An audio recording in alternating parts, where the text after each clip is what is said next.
What's going on, everyone? This is Mitch. Hope you all had a great Wednesday. Hope you're having a great work week. What we're going to do in this video is we're going to continue to discuss and try to figure out what's going to happen next week, as there's still a lot of question marks. There's still a lot of details to work out.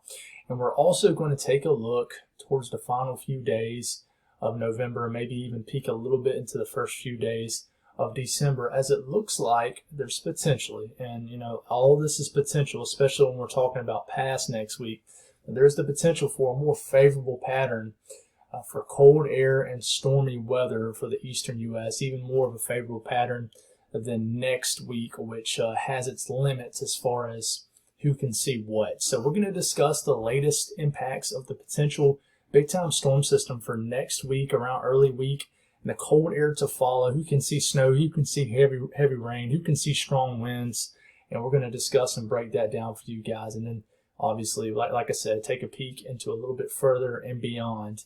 So if you guys have not subscribed, hit the subscribe button, like the video if you like it. I've picked up a good 100 subscribers in the last few days, so it's good to see that the growth is starting to pick back up as we're starting to get deeper into the cooler months. So I appreciate all the support. I do have a join tab if you want to join my channel. Currently I have 4 people who have joined, and that's just a way to basically donate monthly to what I do here. I'm not a big channel yet, so I don't have any perks or anything, no shirts, coffee cups I can give you guys. But what I'm going to do here in the future, I have my time is, I have so much going on right now. It's hard to stop and really set something up. But what I'm going to do is set up a Discord, if you ever heard of that. It's basically just like an instant message kind of deal that you can do with certain people. So I'm going to set that up for the people who do join my channel. And of course, you got any questions, please comment in the comments and I'll get y'all taken care of and I'll answer all your questions. But for people who join my channel, I like to set it up where I can get really deep with your specific location, especially if we have a widespread winter storm and people are really wanting to know the nitty-gritty about their current location. So I'm excited about introducing that here in the future. But let's get going here. I've been wasting about 2.5 minutes talking here. So what we're going to start off here with what we do know, and that's in the 6 to 10 day range, the 23rd to the 27th. I keep forgetting what exact day is Thanksgiving. The 25th? Yeah, the 25th. So 25th is Thanksgiving. So this basically runs through the first 2 days before Thanksgiving through Thanksgiving and the 2 days after Thanksgiving. Basically, the majority of next week until late next week. So as you can tell, excuse me, below average temperatures for about the entire eastern U.S. Now this trough is really digging. It's really extreme northwest to southeast oriented.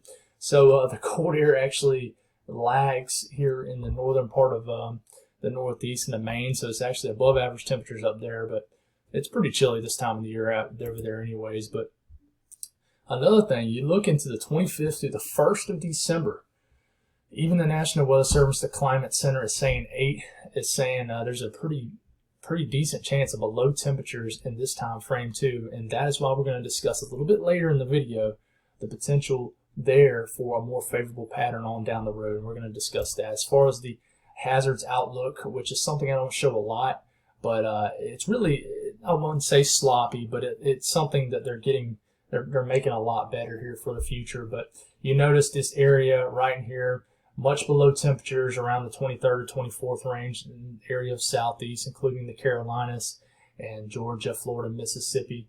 Well, not Florida, but it's still going to be chilly down there. Much below normal temperatures expected. And then heavy rain right here predicted here in southern New England. And then it's just saying heavy precipitation for interior areas of the Northeast. Now, I think the Great Lakes are going to see a lot of lake effect snow. We'll talk a little bit about that too. And then there's a risk for high winds, the 23rd to the 22nd to the 23rd, which is early next week. And that is because of the potential for a deepening system off the coast of the Northeast that could really put up a tight gradient, which promotes strong winds. So here we go. We're going to look at the GFS, then the European, kind of like what we did in the last few videos. Moving forward here, we're getting into Friday. The front moves through, cools us down for the entire eastern U.S. It's going to be a pretty cold weekend for almost everybody. Cold compared to your average, depending on where you're at. If you want to know any specifics about your location, shoot me a comment down there and I'll hook you up. You notice these blues right here. This is basically lake effect snow popping off the Great Lakes. Like I said, due to cold air moving over the relatively warm waters of the Great Lakes still as they continue to cool down as we get deeper into fall and winter.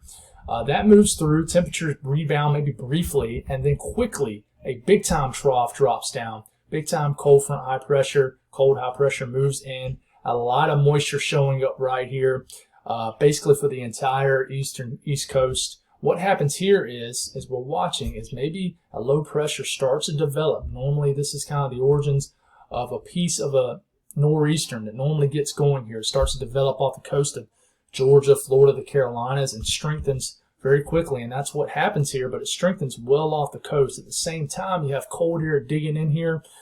Great Lakes is starting to pop off. Lake effect snow again, probably even more. The potential is there for significant snow. Some northwest flow event kind of snow could be occurring in West Virginia, even Virginia, and maybe portions of North Carolina and Tennessee. But if you look here, there's a big time. Sorry guys, had to briefly stop the video because one of my kids was screaming. But going forward here, if you look at the low pressure right here, it's beginning to strengthen, but it's starting to move more north instead of out to sea in the North Atlantic. And that's because there's a blocking high, a negative NAO setting up at the same time this is strengthening.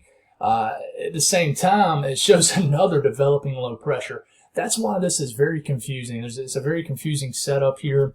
What's going to happen? You're going to have some kind of dual low pressures? I don't think so. You're probably going to have one storm, but this is going to be deepening. It gets kind of pushed back northwest, almost into areas of the northern areas of the Northeast. At the same time, the cold air is funneling in. It's almost this upper level low, if you will, this pocket of cold air.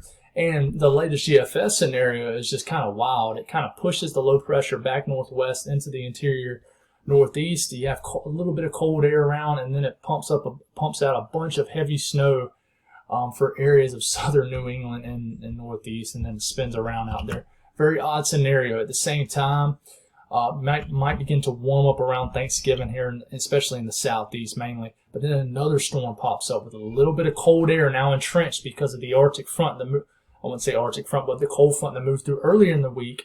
We're all talking about next week. Remember that. The cold front that moved through earlier in the week has some cold air up here, which allows for any kind of other system to come through. Maybe some snow a little bit further south as you get into next weekend. But guys, this is so far out, so it's really hard to say anything. A lot of people would discourage me even bringing this up, but I'm just discussing this. Try not to do any kind of hype for you guys, but it's interesting. It's interesting what happens after what potential storm system develops early next week.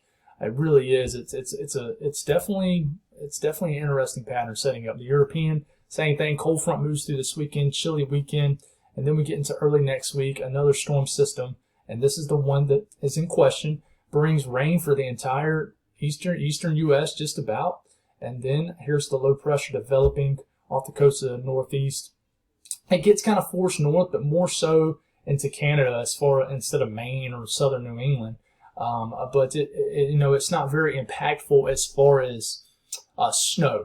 Lake effect snows get kicked off, obviously, but as far as snow, not very impactful. But if some scenario like this was to play out, this would bring gusty winds for basically the coastal areas of Northeast, and then some rain and some snow, but nothing too crazy. But then if you keep going further out, let me tell you that OZ, the run overnight last night, was even crazier. Showed snow a lot further south.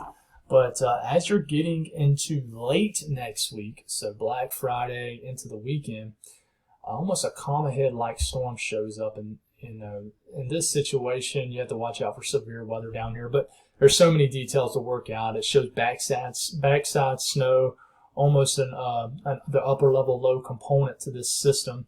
Will there be some kind of cold air damming setting in?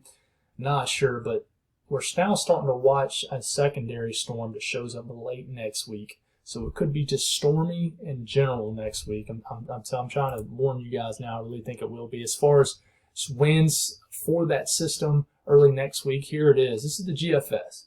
So the GFS is kind of an odd scenario, right? But I'll show you what winds would be. This would kind of link up to what the hazards day 3 to 7 shows, with strong winds in a particular area, especially in Maine and areas of basically just southern New England in general. The potential is there for strong winds, and if something like the GFS was to play out, this would be some damaging winds for areas of Maine especially. But it all depends on how close this deepening low pressure gets. It really does. This will be for early next week, Tuesday and Wednesday for sure. So as far as temperatures, it's a whole another different component. We get into this weekend, chilly temperatures, nothing unheard of, but definitely a chilly weekend for everybody. Really, 5 to 10 degrees below average for basically everybody. We might have a day where it briefly warms up, especially in the south, to the 60s and 70s Sunday, and then influence from this Arctic air mass comes down. Very chilly day for your Monday across the Ohio Valley, mid-south, and then it continues to drag southeast. And then the coldest day of the year probably, especially if you're for areas of the southeast, potentially is there or in the cards for Tuesday with highs in the 40s, maybe as far south as southern areas of Georgia, Alabama. Highs just in the 50s, maybe as far south as Orlando. And that's pretty chilly for this time of the year, pretty well below average. And just highs in the 40s across the Carolinas. Atlanta, maybe only highs in the mid-40s. And then a very chilly night, widespread frost and freeze for the entire eastern U.S. So very chilly. What happens after that? The air mass, does it moderate? Does it end up being a pretty nice Thanksgiving weather-wise across the southeast? I think the chances are there. I think Thanksgiving itself actually might be the best day of the week weather-wise. It's the days leading up to Thanksgiving and maybe the days after Thanksgiving that really looks to be the most, high disturbance weather. But, Thanksgiving, in the southeast potentially, depending on what happens between the two cold fronts or two systems, highs in the 60s and 70s southeast and just chilly, pretty much average chilly air compared to average in the Ohio Valley and Northeast. But at the same time, it's starting to show another Arctic air mass dropping down, and it just might be downright frigid for certain areas in the Midwest, Iowa, Minnesota, places like that. And then what happens with this Arctic air? Does it dig deep into the Midwest? Does it dig into the Southeast? That's kind of what we got to figure out. And you look at the GFS, same thing. Both runs are pretty much the same. Here comes the cold air mass early next week. Very chilly temperatures. Highs Tuesday. Tuesday will be the coldest day by far as low temperatures and high temperatures. But what happens after that? Here comes that other cold air mass coming down next week, next weekend. What happens with that? Not sure, but it could be pretty cold also. So, you look at the grand scheme of things, what's happening. You look at the 500 millibar heights and anomalies here. Going forward here, you have a cold front moving through this weekend, and then a big-time cold front digging down right now. At the same time, you have a negative NAO, which is basically blocking over Greenland, setting up right here as we get into early next week.